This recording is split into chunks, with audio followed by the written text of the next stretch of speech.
to do what?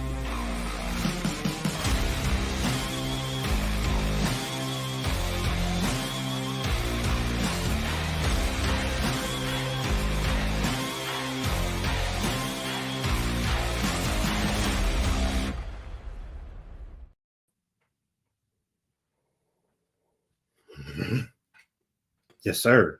Alrighty, what's up, everybody? Welcome back to yet another episode of the Protect Our Queens podcast. We're late today, and it's my fault, but it's okay. We've got a good show for you today. Candace Parker had an amazing documentary that was live, premiered on Sunday. We're going to talk a little bit of college basketball, as always. And then, of course, we have a very, very special guest, NC State forward, Mimi Collins, to join the show today. So there's so much to do. There's a lot to talk about. There's not a lot of time to do it. So let's jump right into it. Protect our queens. No matter what it takes, we must protect our queen. I mean, I just love playing the game. It's fun. I'm reacting on what the defender does. There is no shot on the floor that she can't hit. Yeah, I think I've always just been able to get downhill. So I've sort of prided myself on that. I know what I'm doing. Like, people can't tell me I'm not doing the right, I've been taught the right way.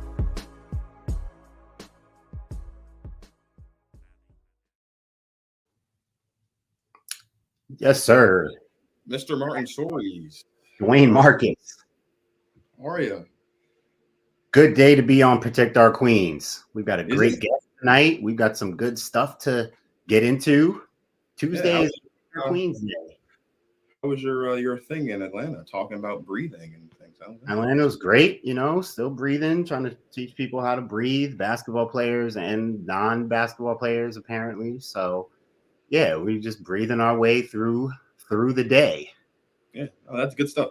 That's good stuff. And as you mentioned, we've got a lot of great things to talk about on the show today. We're going to start off by talking about Candace Parker and the new documentary that premiered on Sunday night, Candace Parker, Unapologetic. I'm going to be the first person I'll just say it. I'm very quick to admit I don't like documentaries. They're not my thing. I'll be honest.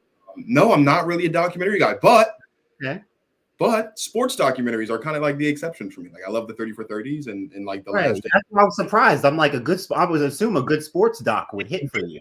Good sports docs are the only thing that's get it for me. So this one, as expected, was a great sports doc. And it's right up there. It's one of, after one watch, I'll probably rewatch it again just because, but it's one of my, already just off of one watch, it's one of my favorite sports docs that I've ever seen. That's dope, man. That's dope. I really feel like it's important for people who love women's basketball and love Candace Parker, because I think there's a lot of fans. You're a new women's basketball fan, Marcus. I think there are a lot of new women's basketball fans coming in who have obviously heard of Candace Parker, who know she went to Tennessee, but even in the doc itself, you have young fans coming up to her who don't know who Pat Summitt is.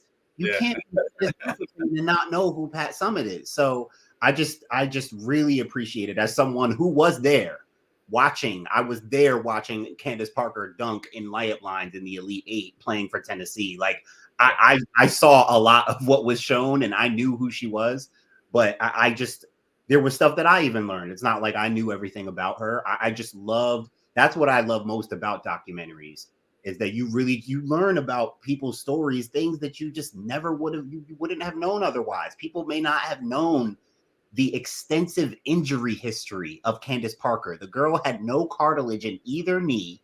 She had a hole in her left knee, 8 knee surgeries, bulging discs in her back, problems with her back, shoulder surgery. Like, when you take all of that into account, that is why there is a legitimate case. And along with her on the court successes, obviously, only player to ever win a ring with multiple franchises, right? She has a GOAT case. And obviously that's not what the documentary was meant to portray. They did a lot of wonderful things in just showing her genuine life and story and the things she cares about, her family. But in terms of her basketball story, it to me, for people who really get a chance to watch, you should come out of that understanding why Candace Parker has a legitimate GOAT argument and case right now. Yeah, I mean, I think just aside from the doc, when you talk about Candace Parker, like a GOAT case, and we talked about this before, like, there's so many like records that are broken or things that are set, and like it's always the first person since Candace Parker to do this. So the first person's like, it's an incredible thing. So to know how great she is on the court, and then to, like you said, like kind of start peeling the layers of the onion back and really start to think about, oh, like she had like bulging disc and a hole in her knee and no cartilage and all this other stuff. And it's just like, that is why I love sports documentaries. I hate documentaries because I think they're boring, but sports documentaries, they tell a story. And that's the type of person I am. I love when a good story is told, whether it's a book, whether it's a movie, whether it's a documentary. And to learn more about the story of Candace Parker, who, as you know, one of my favorite players when I am a relatively new, like I haven't been all in on women's basketball for forever the way that I have been for the past 18 months or so, but I've always been a Candace Parker fan. And to like get the layers of the onion peel back and learn more about what made Candace Parker, this is really cool to me. It was just a really cool thing to see. This is just like one of those like athletes that can like define my generation when you talk about sports. So to get the background of that, I loved all of it. And I'll probably get tonight when we're done. Yeah, no, I really do recommend like really sitting. Why it was really well done. I think one thing. I mean, there's so many things that I really loved about this thing and took away from it. One thing that I thought was really dope is, well, two things kind of in one. For one, right, we have this whole conversation about, NIL, college players making money, Angel Reese, the fame dynamic and all that, all these stars and stuff, and endorsements, sponsorship deals, stuff like that. Yo, a lot of this stuff was already happening. Mm-hmm. Candace Parker, they showed, bro, right when she got to the league, she got Gatorade, Adidas, boom, boom, boom. Like, now Candace, and they did a good job really explaining this, because Candace probably was like the biggest like announcement for where she was going to college. Like it was a big thing because she was dunking in high school. Again, another thing that's been happening. These girls have been dunking. Like Candace Parker was dunking in high school, tore an ACL, came back in 5 months, won back-to-back state championship.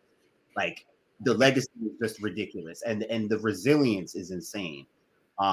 It's like a lot of these things that people think are just starting now, with girls dunking, girls getting sponsorship endorsements and getting that kind of notoriety. That stuff was the groundwork was laid by people like, even before Candace Parker, Cheryl Miller and Lisa Leslie and stuff. But where we see women's college basketball, especially the college game, and just the fame and sponsorship and all this stuff that's going on now, it was much of it was laid down in the groundwork by Candace Parker specifically, because she was such a phenom coming into college. And then she lived up to it, right? She still had things to battle through in college, but she lived up to it. She truly was that legit phenom. So it's really important to know your legends, know your history. Like Candace Parker, man, I really did appreciate like all documentaries do. You get an inside look at their life and like their values and stuff like that. So that's really cool. The other thing I was going to say though,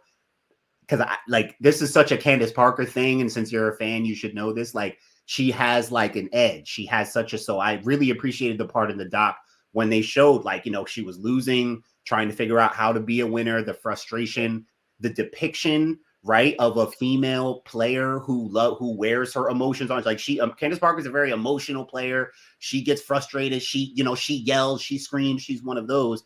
And how they kind of spoke to the depiction of Candace, versus her male counterparts, who are obviously able to show all kinds of emotion and aggression and stuff, and aren't critiqued the same. And Candace has always been that kind of fiery player. And to me, it was just always the fact that she's a winner. Like when you're obsessed with winning like that, like you just want to win so bad. So it comes out. So that's how I always attributed it. It was just like her as a high level competitor. But it was really cool to just see them really unpack the layers of who Candace Parker is as a player and a person.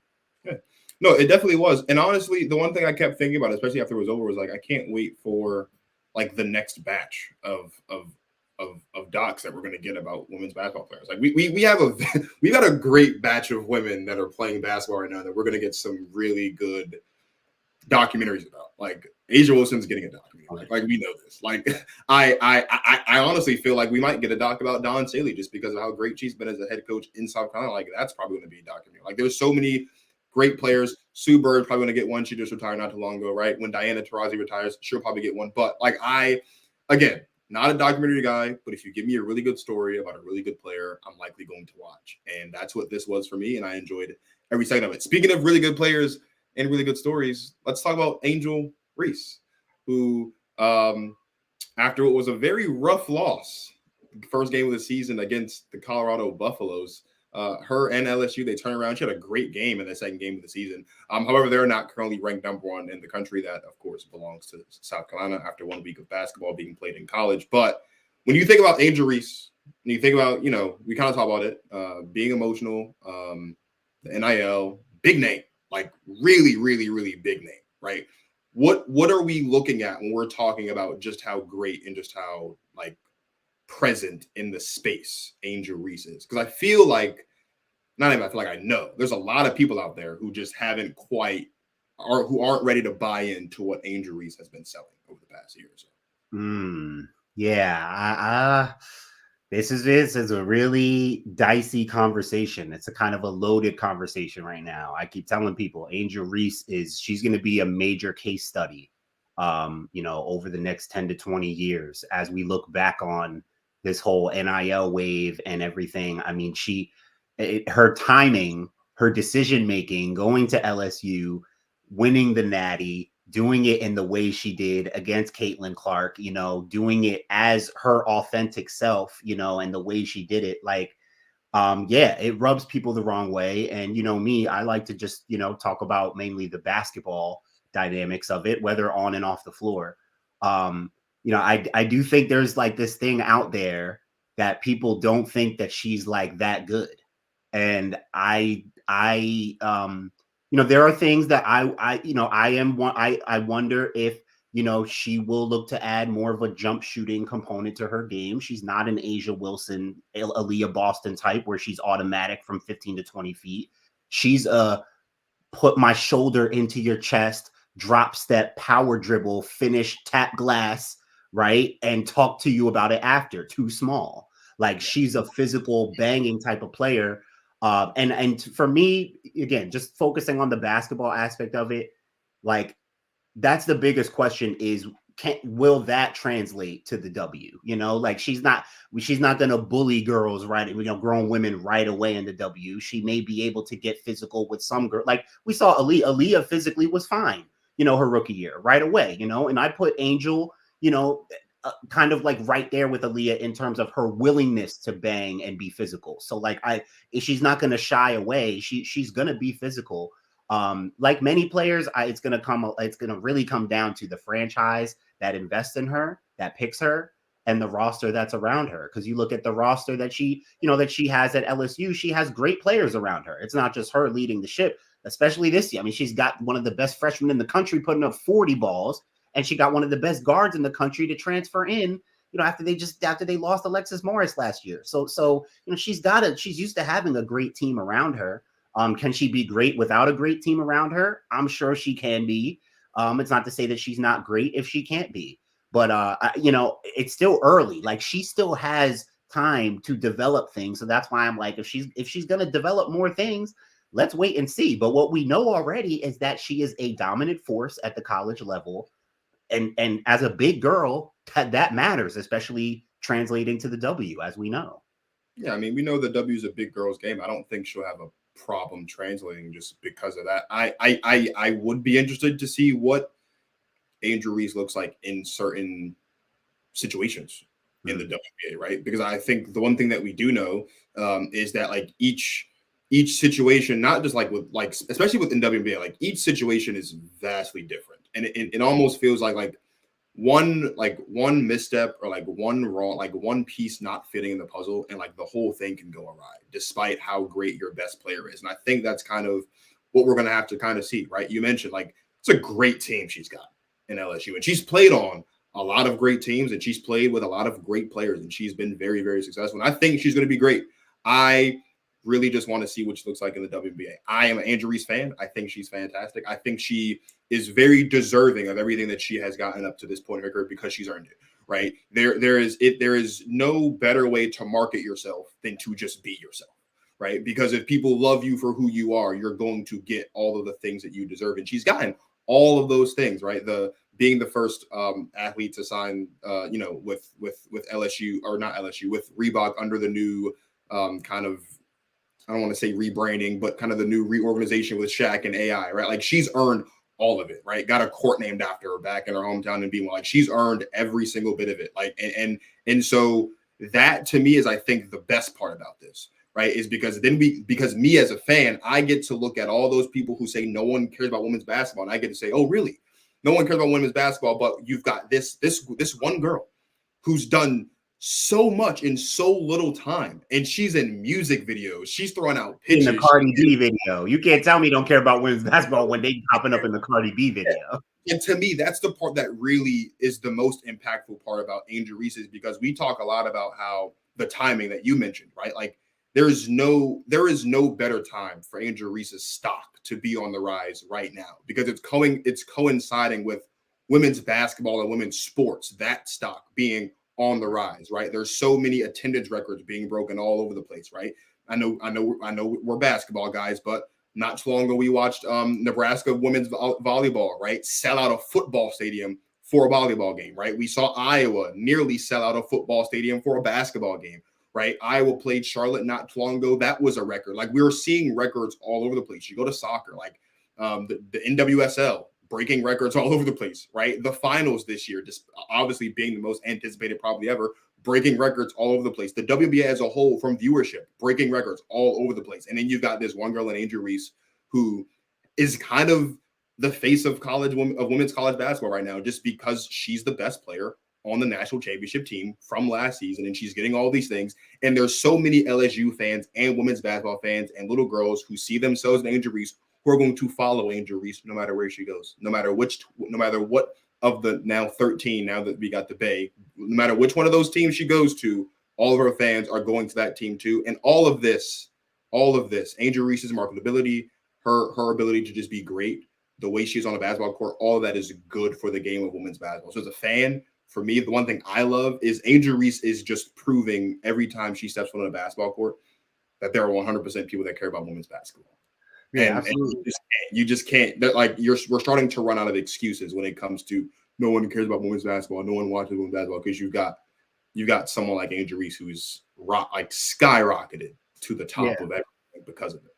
Yeah, and the main thing to keep in mind with Angel, and this is the big dynamic that's going to be fascinating with her going to the league, right?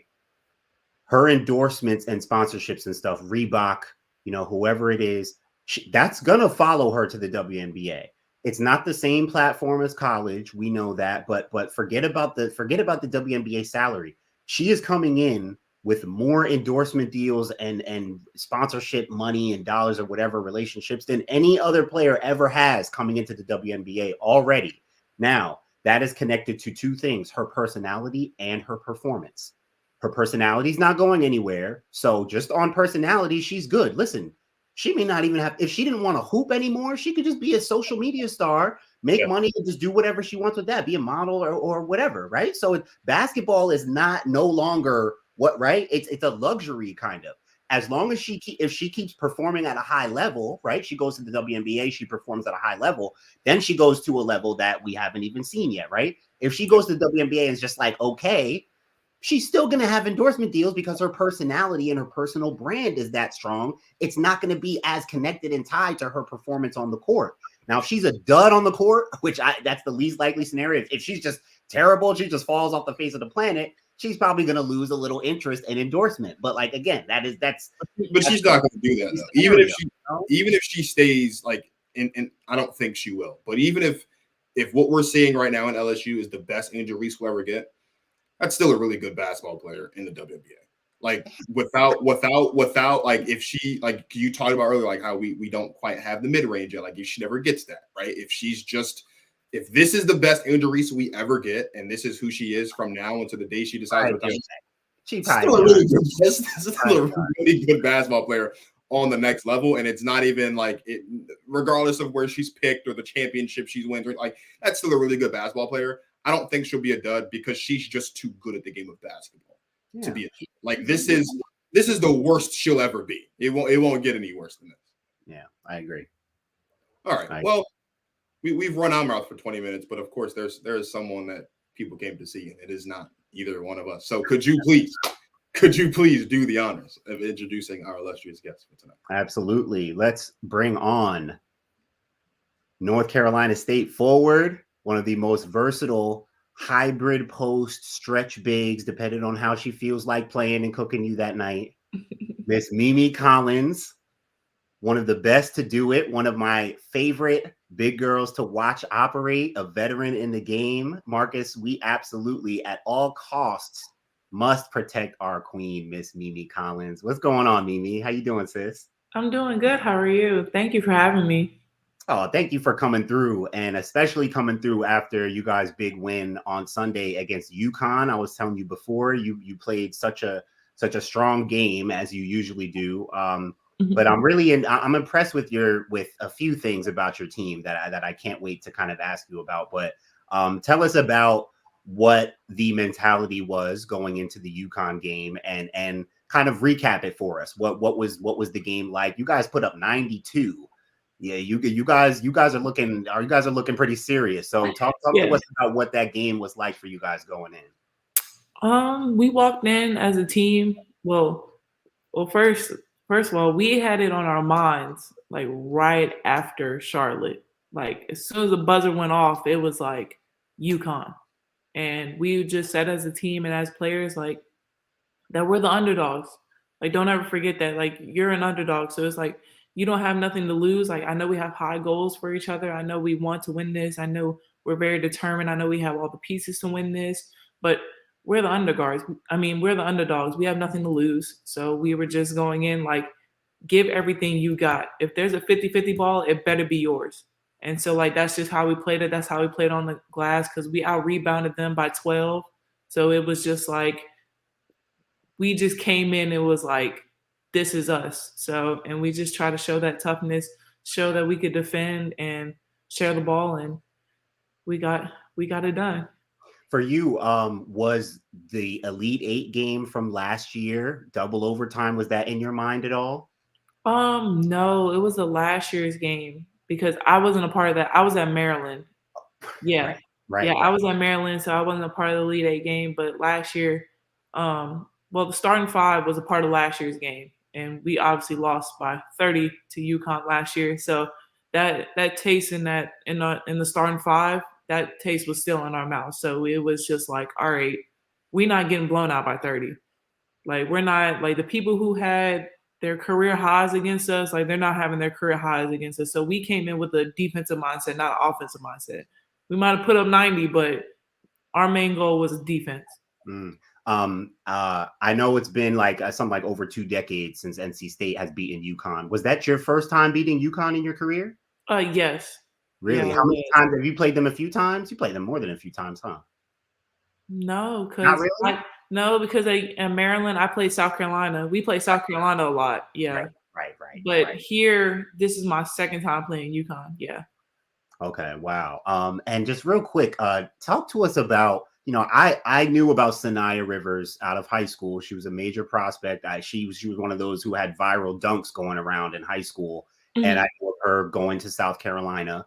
And I again, familiar with her game. She was a major prospect. I always saw just the raw potential in her, clearly super talented. But obviously she had a big game on Sunday, 33 and 10. She's doing things that I just have to be honest, I didn't realize she had in her. I'm talking about pull-up jump shots, playing with pace, like really just putting it together in a polished way. Just talk to us a little bit about what you've been seeing from Sanaya. I know she was the 6th Woman of the Year last year, and she's been really, coming into her own. But what have you been seeing from Sanaya to get her ready for that kind of big performance on Sunday? I've been seeing the growth in her. I've been knowing Sanaya since because I hosted her visit when she was at Maryland, so it was like, wow. Yeah, and we're roommates here at NC State, so it's just like knowing her and seeing her growth, her personality, like on and off the court, she's just free. Wow. And it's just like you see her. You know how you see a lot of times in practice, it's like you see her overall game in practice, and then a lot of times it's not able to be shown in games. But that game, it was like, okay. Like when she came off the first ball screen and she got it that easy, it was like, okay, like this is yours. Then when she got it 3 times in a row, it was like, yeah, like they can't guard this ball screen. And especially like we went into games and even like down the stretch, like we ran, I don't know when you watched the game, we had a 5 minute segment where we ran the same play. We ran fists and you couldn't stop it. Like you couldn't stop Sanaya because it's like you got hit by the screen. And it's like if you got hit by the screen, you had Sanaya coming downhill, going against a 5. Then it's like, okay, then you got the guard switched on me. And then it's like, and then if you, and then the backside guard helps, then you got Isaiah James in the corner. So it was like, pick your poison in this play. So, but to see her overall growth in her overall game and see how free and how she's able to use every tool that she has, it's a beautiful thing to see. Mimi, you've played with, obviously not including the players you're playing with right now in NC State, but you've played with a lot of great players over the course of your career from high school to you were on me and Martin were talking about this the other day, how the year you came out where you was a McDonald's All-American, that was a great year. There was a lot of talent that year. Obviously, you played at Tennessee, you played at Maryland, now you're here at NC State. Who have been some of your favorite players to play with so far at this point in your career? Ooh, that's tough. Cause like I've been around. I would say that's kind of tough because like you said, 2018, that class was full of pros. Like you look at now, like all of them are in the WNBA right now. So it's like if you want to talk about WNBA, then I would say that 2018 class to play with, like Shakira Austin, Charlie Collier, all of them. I would say that class for you when you talk about the W. Even in college, like I played with Shakira Austin, Kyla Charles.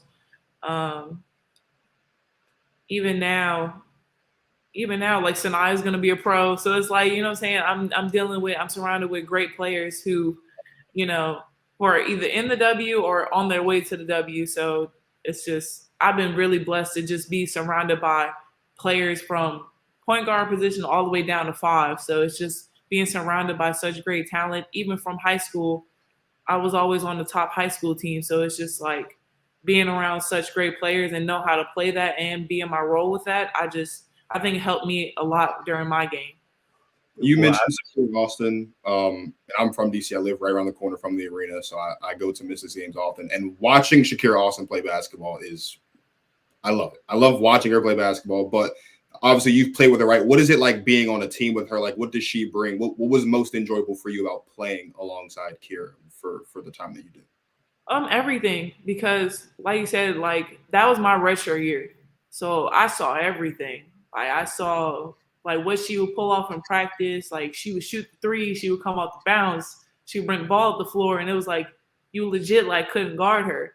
And luckily I was on the practice team. So luckily I wasn't in that position. So I feel bad for that practice player, but I'm just like seeing her growth and seeing how when she was at Maryland, how she was just showing bits and pieces of it. And then she went to Ole Miss and she was able to show all of it. And then it was like, it prepped her for the WNBA. Now you see her in the WNBA and doing all of those things. So it was a great thing to watch. And plus I would work out with her all the time. Like me and her would go and do pro workouts together. And it's just being around her overall helped my game a lot. And just being around each other, like we would play one-on-one.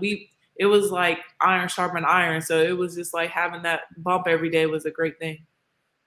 Those are one-on-one games that you would pay to see. Those are in the dark. Trust me, those are in the dark. You roll the rock out, no fouls. We ain't calling nothing. It's just me and her. Thinking about Mimi Collins, Shakira Austin going, bro, I would sit right there and with nobody else, I would be like, yeah, let me see this to 21, no twos. Like yeah, because we used to do a lot of that because Brenda loved competing.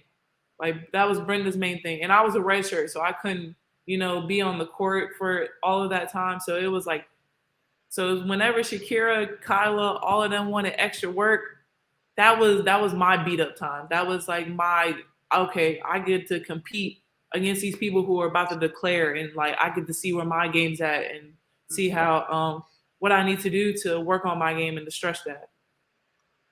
Mimi, you say how blessed you are to have played with so many great players. The kind of player that you are, not just your skill set and your versatility, but just your IQ. Players have been blessed to play with you as well. Let me just get that out the way. But in terms of your versatility, like I want to talk about, Steve, when I first saw you was at Maryland. I want to talk about Maryland a little bit. And I really want to know, I want to hear from you because I've heard different players, Diamond kind of spoke on a little bit. Angel has spoken on her time at Maryland, whatever. That team, I felt like that was one of the best teams I've ever seen. I remember watching y'all play at Rutgers, and I'm looking. I know Diamond Miller. I covered Diamond in high school. I'm familiar with Angel. I'm watching, and I didn't really. I knew of your name, but I didn't know much about your game. Mimi comes in, 6'3" forward comes in. She goes like 3 for 5 from 3, right? Scoring inside out, banging on the boards. I'm like, y'all about to lose by 50. This team is ridiculous. And I know you guys went far. You came up short a couple years, but talk to us a little bit about your Maryland experience and just that team and that group, and just what you remember from playing with that team. Unstoppable, because Brenda ran a pro offense. She ran the WNBA sets. So you're in a pro offense. So she treats you like a pro. So it was able, and also you had Ashley at the 1. You had Diamond Miller at the 2. You had Ashley at the 1, Katie Benson at the 2. Benson from 3. Then you had Diamond Miller at the 3. You had Chloe Bibby at the 4. You had me at the 5. So Brenda was running a 5 out, and it was like, okay, how can you guard this? Yeah. So it's like, if you're a slow big, you got to come and guard me on the perimeter.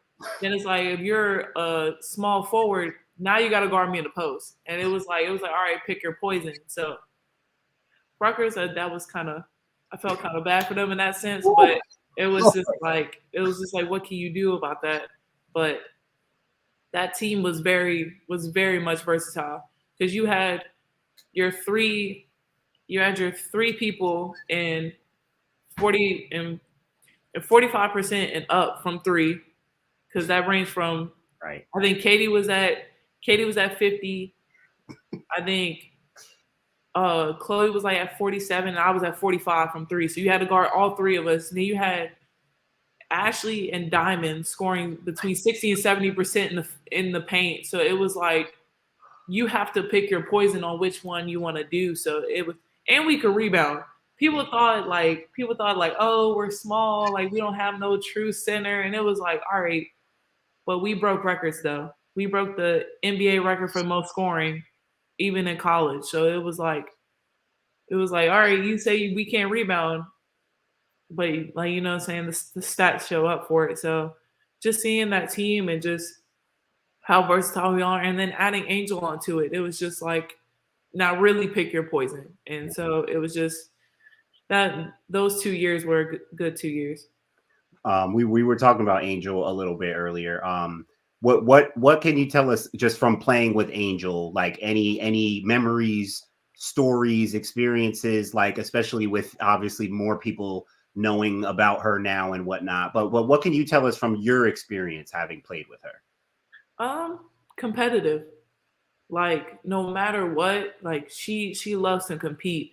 And Brenda had a lot of competitive drills. Like Brenda, there was no drill that was just like, all right, like if you win, cool. Like nah, like everything was a competitive drill. So it was just to see her compete every single time and see her rebounding, like what you guys see, like that's her skill set. That's what I saw every single day in practice. She's gonna rebound, she's gonna take it coast to coast. She's gonna bang. And the thing that I loved, like at Maryland, like we were allowed to talk trash. So it's like what you see, like her personality that is now in public, like that was what you saw. If you went to our practice, that's what you saw every day. Is us going at each other, because it's to compete, it's the love of the game. Like I like what she said when she was like, I'm not being mean to nobody, I'm not being disrespectful to nobody. It's just we're competing. It's just the love and the passion that we have for the game. It's like there's no disrespect, because we all shake hands, we all love each other, we all hang out and go to dinner if we see each other in the summer. So it's just like those type of competing mindset is just showing the passion that she has for the game. That's real, yo. And I love you said that, because it's like, we just naturally in sports and in life. Like, it's always heroes and villains and good and bad and this versus that. And you just assume, especially the optics of the national championship, right? The casual fan might look at that and think, oh, Angel hates Angel and Caitlyn are like sworn enemies. They don't like each other. They hate each other. Angel, every chance he gets, she's like, man, I love me some Caitlyn. I love her. Like, yeah, they don't know that us athletes hang out with us athletes. Like they don't think that. They think that like, oh, we get on the court and we talk smack to each other. It's like, I saw her the other day. We just got lunch. Like, you know what I'm saying? Like, it's just like they don't see that part. They only see what's on the court, which I understand. But I'm saying, like, athletes love athletes. So, and it's like we all get along. There's no hard feelings about that. It's just like we just love to compete and have a whole bunch of passion for it. So, Mimi, you mentioned earlier that you've played with a lot of different players. You've played on a lot of different teams. Your basketball journey has been a very unique one in that sense. And when Martin and I were, kind of getting together and kind of figuring out, what we're going to talk about tonight, one of the things that we noticed was on your profile on NC State's website, they mentioned that they recruited you out of high school. Is there like this, like, at the time, was there a reason why you didn't want to go, like why you didn't pick NC State then? And then what kind of led to you wanting to come to NC State now?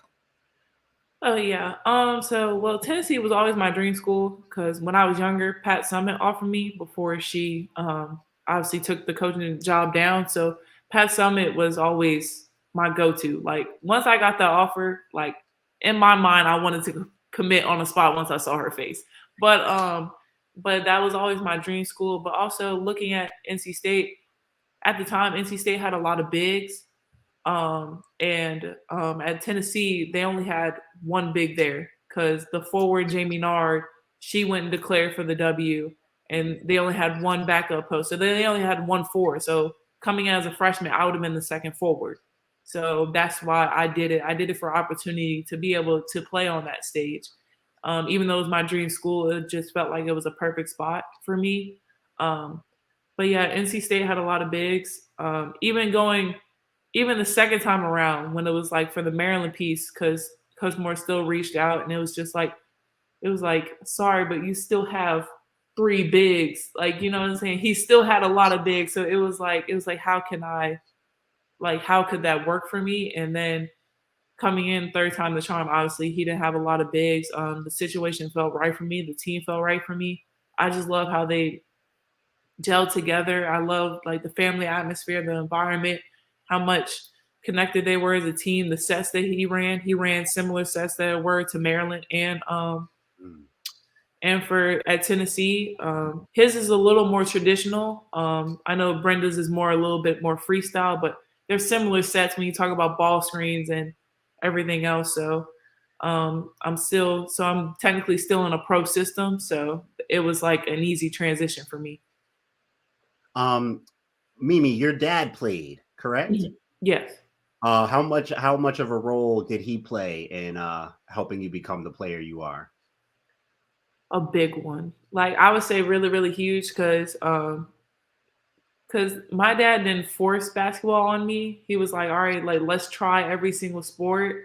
Basketball was the last sport I tried because I knew my dad played basketball. So I tried I made it the last option. So then it was like after I played and I just walked up to him and I was like, I don't like none of these sports. Like I want to try basketball. My dad literally bought a goal, a basketball. He bought every tool under the sun that involved basketball. He bought it that day and we just worked out and it was just like, he taught me how to shoot with the forehand shot and everything else and just building from there. And it was just like, okay, so everything that I do and I know is like, it's from my dad. Wow. Do you remember picking things up naturally or did it take a while? Because I mean, at your size, the way you're able to move, your coordination, your skill set, like were those things coming naturally or like your footwork and stuff, like your hands, your shooting, like were things coming naturally or did it take some time? Were you like a little goofy at first or what? How did the polish come? I was a little goofy at first because like the way I shot up, it wasn't like how my dad, because my dad was a guard. He played at the University of New Orleans. Okay. So it was like, So my dad was a guard, and he was like, all right, so looking at the girls' game, my daughter's a post. So it's like we both had to learn each other.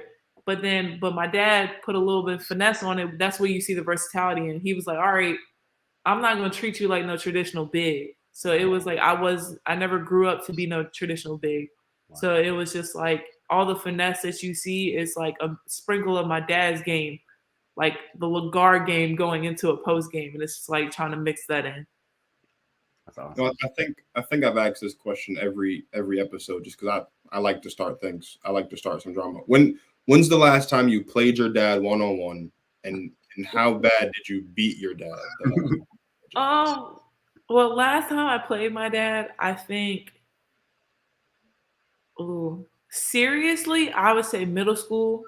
Okay. High school, I joked around with him, but like my dad likes to foul a lot, so you know how parents are. Like once you start using that burst of energy, they don't like that. So it was like once I started to like use actual burst of energy, he was like, no, and it was like, yo, so now I was like, yo, I'm about to cheat. Like you like fouling, like these gotta count for points, something like you just fouling at the rim. But my dad's bigger than me, so that he's like, all right, I'm just gonna back you down. I was like, how many? So he likes to treat it like a pro system. He's like, you got 3 dribbles. Because he said in the pros, you gotta get your shot off in 3 dribbles. I'm like, all right. I'm like, so he'll start dribbling. I'm like, all right, you got 3 dribbles. He's like, nah, I get unlimited. I'm like, huh? Like, you just gonna cheat like that? But yeah, so I can't play him no more. He likes to cheat. Like, no. Is it what? So how tall is your dad? My dad's 6'5". So he is taller than you. Okay. Yeah. Well, he does. Oh wow. And but he was a guard. He was a big guard. Yeah. Wow. Yeah. He played the 2. Okay. At the University of New Orleans. So yeah. Okay. Did your mom hoop as well at all? No, my mom, she played a little bit of volleyball and cheerleading when she was younger, but she was mainly, my mom's a nurse, so she was mainly like the student on the med side. So yeah, we have a balance here. Do I still have some athletic ability, like from both sides? Yeah, but more athletic side is coming from dad for sure. Right.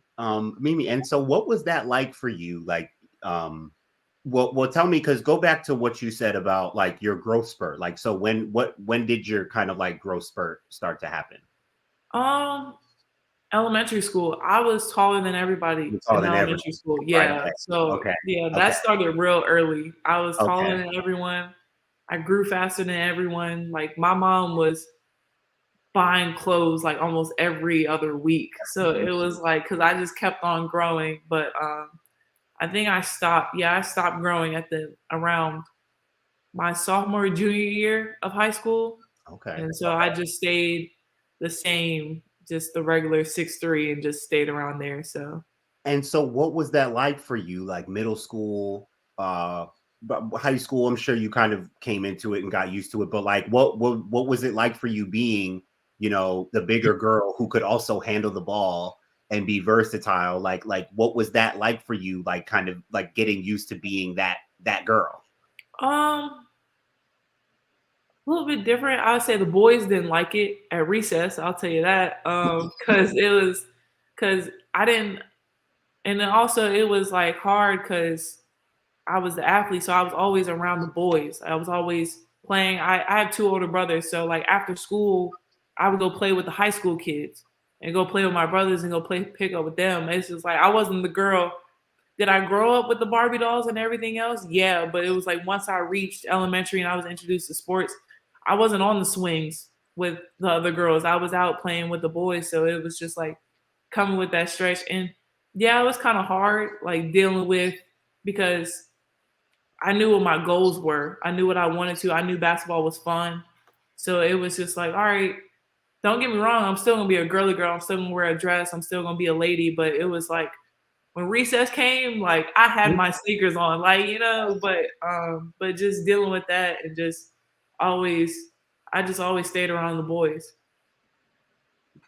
So Mimi, we've kind of got a good sense of your basketball IQ on the floor, and you seem like, not even you seem like, I can tell that you definitely know ball. So Martin's always asked me to come up with fun and witty things to do, right? Because Martin's a content guy. And he wants to put stuff on vertical and horizontal. And sometimes he talks to me and I don't know what's happening. So we're going to play a game. It doesn't really have a name, but the way it works basically is we're going to each take turns. We're going to name women's basketball players. But the player that you name, their first name has to start with the same initial as the last name of the person that I say, right? So, for example, if I start and I say Mimi Collins, you would have to say something like Candace Parker. And then Martin would have to say a player whose name start with P, and it would just keep going like that. We're going to see how many players we can name before someone runs out. I know I'm going to be the first person to run out, but really for me, this is for the two of you. I'm just here. I'm just here for fun. So it's the first letter of the last name. I got to start with the first letter. Okay. All right. I'm gonna start because I want to get my part out the way real quick. So I'm gonna say Candace Parker. Dang, you gonna start with a P? That's what I'm saying. That's kind of hard for a P.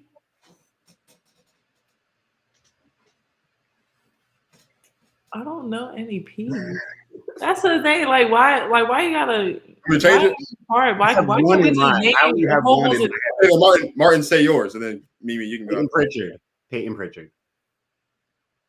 That's another P, bro. Oh, Paige Beckers. Wait, are we doing W or are we doing college? What we're doing? Question. I thought we were all basketball players. Oh, all basketball. Oh, Paige Beckers. I thought we were just doing W. I'm sorry. No, we're doing all basketball players. All basketball players. Yeah. She said Paige Beckers. You said Paige, yes. I said Peyton Pritchard. Well, no, you're gonna do. We got Pamela McGee. You're gonna do off of B.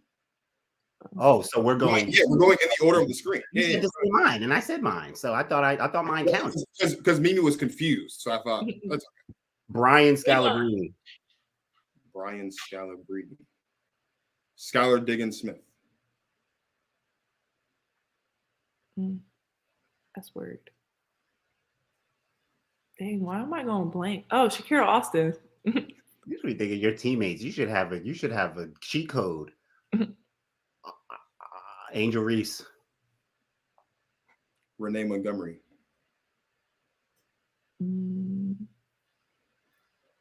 M's. Why is this so bad? M's. M. Myself. Oh yeah. Thank you. Yeah, because you didn't know. I was like, I'm gonna go with myself.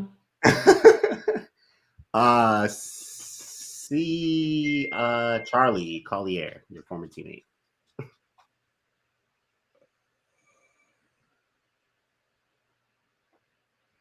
Candace Parker. Wait, no, I said Candace Parker already, didn't I? You started with Candace Parker. I started with Candace Parker. Yeah.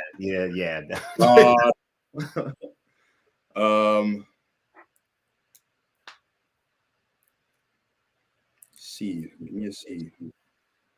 Kayla George. Oh wow. A G. Gigi Bryant. Hooper. Hooper.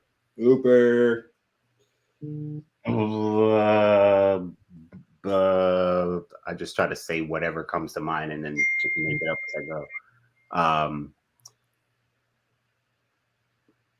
Bismack Biyombo.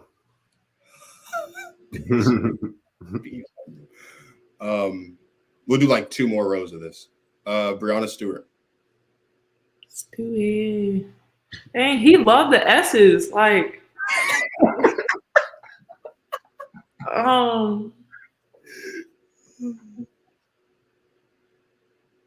he already said Skylar. Why am I going blank with all the S's? Oh, Shy Sellers, who was my teammate. Since he already took Skylar Diggins. S, you didn't say Sanaya Rivers, did you? No, Sanaya Rivers too. I'm used to calling her by her nickname. That's why. What's her nickname? We call her Nana. So we like. So I'm thinking in my head for Right. Sanaya.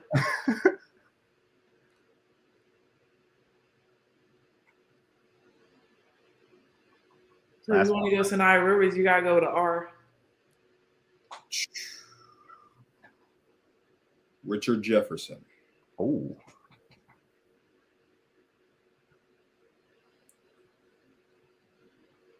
Yeah, that's my last one. I ain't got nothing else for Oh, Jordan Clarkson. She's in the W. Went to Tennessee. Did you say Jordan Clarkson? Wait, no, not Jordan Clarkson. What's her last name? She's I'm in about the to say- W. In Canada. Jordan Canada's one of them too. No, Jordan Horston. That's what I'm thinking. The one from Tennessee. Right. Plays for Seattle. Good player. All right. We're done. We've got to get a timer for that. We got to do a time. We need a countdown for you. Got to get rapid fire. I thought you were. Well, I can't just I can't just do it. I can't just playing and time. Yeah. We got to. We'll work on that for next time. That was good. That was very good. Mimi thought of herself, which is important to be able to do. People to do that so far. We've only gotten 2 people. It's a big cheat code. You gotta remember your own name. Do you want to do the other one that has a timer on it, or do you want to? No? No, we're good. No, we're good. Mimi, how about something that most people don't know about you? Give us something that most people don't know about Mimi Collins.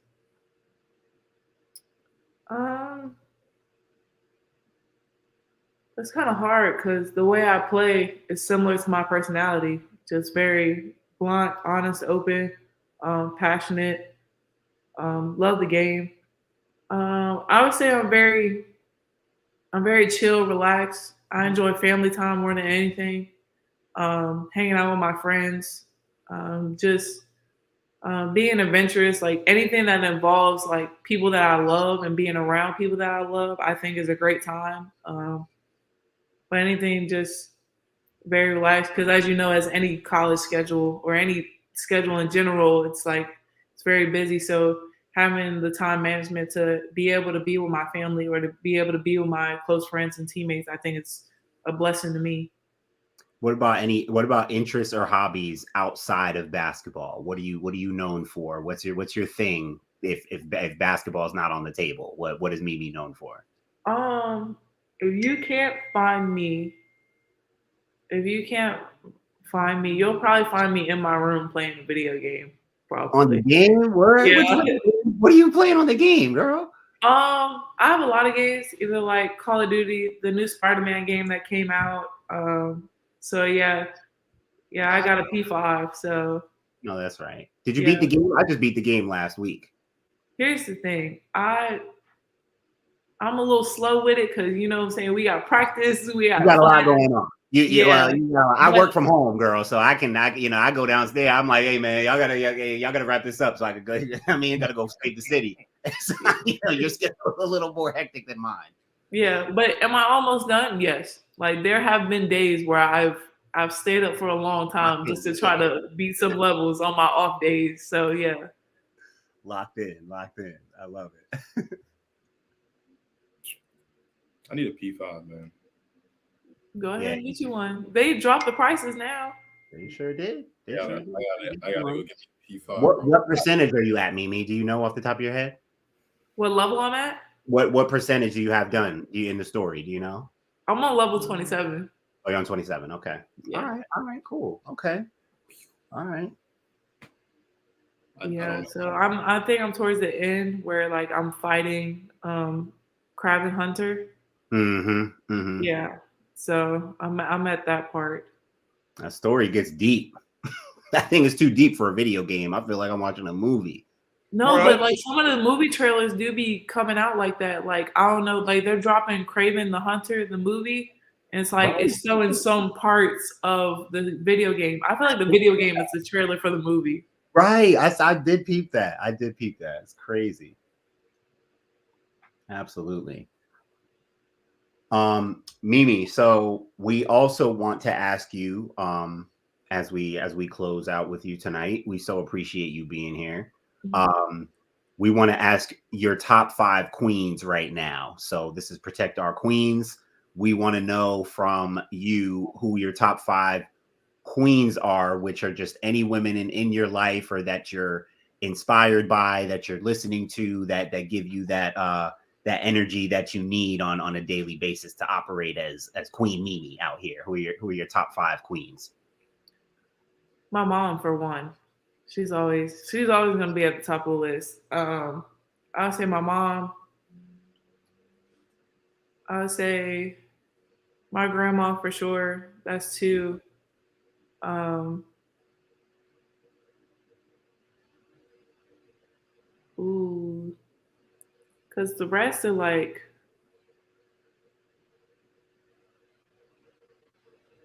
I would say Alyssa Thomas, because I talked to her when I was at Maryland, and I got to scrimmage with her, like play with her, and she gave me like advice on the W and everything else. But other people that I look up to, like Brianna Stewart, Asia Wilson, I think that's it. And then last but certainly not least, we are all about we're all about trolling the trolls, Mimi. So there's one thing you could say to all the trolls and all the haters of women's basketball. What would that one thing be?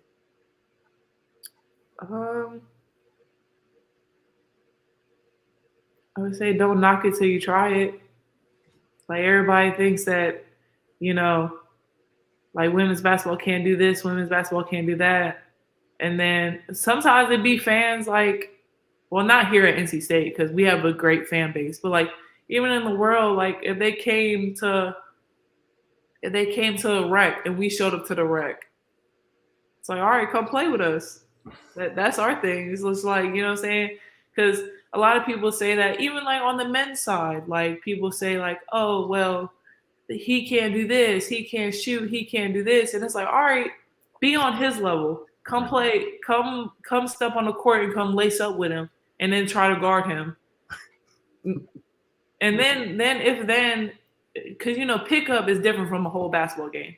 So it's like play pickup with him and see his overall game where he gets to try stuff on you. And then then go play an actual game with him and try to go get through all them screens that he has to go through and then try to guard. Yeah. Same with women's basketball. That's all I'm saying is even because Asia Wilson tweeted the best. She said, come play me one-on-one. So it's like, you know what I'm saying? That's why I said, don't knock it till you try it. So it's like people always want to hate from up top when they don't see the level floor and see what we actually have to go through, see all the screens we got to guard and how we have to score and be our best selves. So it's just come guard us, come play us, and see how that will work out for you. And come run the sprints that we do. People would be like, oh, well, why is she so tired? Why is she this? It's like, all right, if you did our conditioning test, would you last? You would not make it. Yeah. So that's our biggest thing. It's just like, come do conditioning with us for 3 months in the summer and see how that goes. Plus practice and weights and then study hall and everything else. Because I'm a former athlete, and I ain't signing up for nothing close to that, bro. I did my time. So if I've said it once, I've said it 1,000 times. The reason why I talk about sports is because God didn't give me with the ability to play sports. So I'm gonna just keep running my mouth about it because I'm not, bro. No, I can't put myself in that position. I'm gonna be trending on YouTube for all the wrong reasons. Got me out here touching earth like that one girl across the pond over there. Yeah, I don't want to. No, it would be the right reasons though. That would be worth it. That would actually be worth it. Mimi, I do have to ask you real quick before we go about my young girl Zoe Brooks. I'm from Jersey. I covered her in high school. I know all about Zoe. I see her doing pretty well to start out. Just what are your feelings about Zoe? Observations? What do you think about her so far? She's a freedom spirit. Great girl. Can hoop. She gives she gives the fiery taste. Like she's like Zaza. She gives our sprinkle of flavor with just like the handles, the finishing at the rim, the no look passes. So it's like she gives us that taste. But you know, she's a freshman, so it's like it's coming with college. Is like those are like the different things that everybody has to go through. But other than that, she's doing a great job. She's very prepared. She's very locked in. She was very disciplined coming into the UConn game. So I think she did an overall great job. Great. Excellent. Excellent. Well, Mimi, it was a pleasure to have you on the show. We appreciate you for taking time out of your very busy schedule to come talk to us for an hour or for 30 minutes. So we definitely do appreciate that. We thank all of you guys for watching. Whether you are watching live or watching it back on YouTube because you missed it live, we do appreciate that. And of course, if you are listening to this on wherever you get your podcast, we appreciate that as well. Martin and I, we are committed to the game of women's basketball, not just because we think it's a great sport, but because we love it. And Protect Our Queens, it's not just the name of a podcast. It is indeed a movement. And if you're not down with that, we got 2 words for you. So for NC State forward, Mimi Collins, and for my guy, Martin Sories, this is Marcus of Protect Our Queens signing off. Thank you guys for watching. You guys have a great night. And as always, I don't know, but have a good night.